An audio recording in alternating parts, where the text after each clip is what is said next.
তো বন্ধুরা আপনারা দেখতে পাচ্ছেন কিছু ডাল রয়েছে। তো এই ডালগুলো আজকে কলম করার জন্য বরই গাছে লাগানো হবে।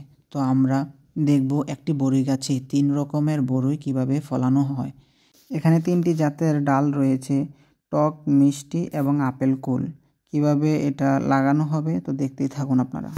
আমাদের সাথে রয়েছে আমাদের সকলের প্রিয় শিক্ষক শাহ আলম স্যার এবং সাথে আছে আমার বন্ধুগুলা, যারা আমরা হাতে কলমে বরই গাছে কিভাবে কলম করতে হয়, একটি গাছে 3 জাতের বরই কিভাবে ফলানো যায় এটা শেখার জন্য আমরা চলে আসছি।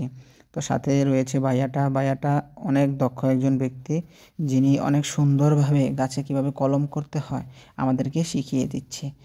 তো উনি প্রথমত গাছের অংশটুকু মাপ অনুযায়ী কেটে নিচ্ছে, আর গাছের ডালের যে উপরের অংশটুকু ওটা তেরচা করে কেটে নিয়েছে।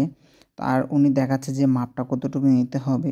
ওই মাপ অনুযায়ী মেন গাছের যে মূলের অংশটুকু, মানে ডালের যে মূল অংশটুকু, ওই যে চামড়াটা উনি কেটে নিয়েছে। তারপর ওর যে কলম করার যে অংশ, ওটার অংশ ওইখানের সাথে জোড়া লাগিয়ে দিয়েছে। তারপর পলিথিন দিয়ে সুন্দর করে বেঁধে দিয়েছে, যাতে এটাতে কোনো পোকামাকড় অথবা পানি আক্রমণ করতে না পারে। যদি আক্রমণ করে তাহলে ডালটা নষ্ট হয়ে পচে যেতে পারে। সেজন্য তিনি গাছের ডালটা ভালোভাবে মুড়িয়ে দিচ্ছে, যাতে এটাতে কোনো রকম পানি ঢুকতে না পারে। আর আমাদেরকে দেখিয়ে দিচ্ছে যে তোমরা দেখো এটা কিভাবে করতে হবে, যাতে আমরা পরবর্তীতে করতে পারি।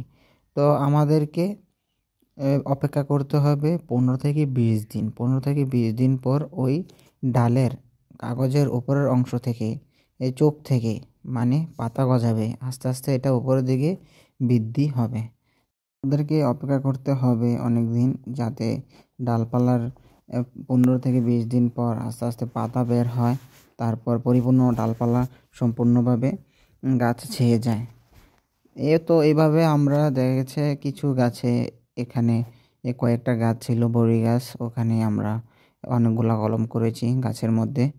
তো ভাইয়া আমাদেরকে দেখিয়ে দিয়েছে আমরা কিভাবে কলমটা করতে পারি, আমাদেরকে অনেক সুন্দরভাবে উনি হাতে কলমে শিখিয়ে দিয়েছে।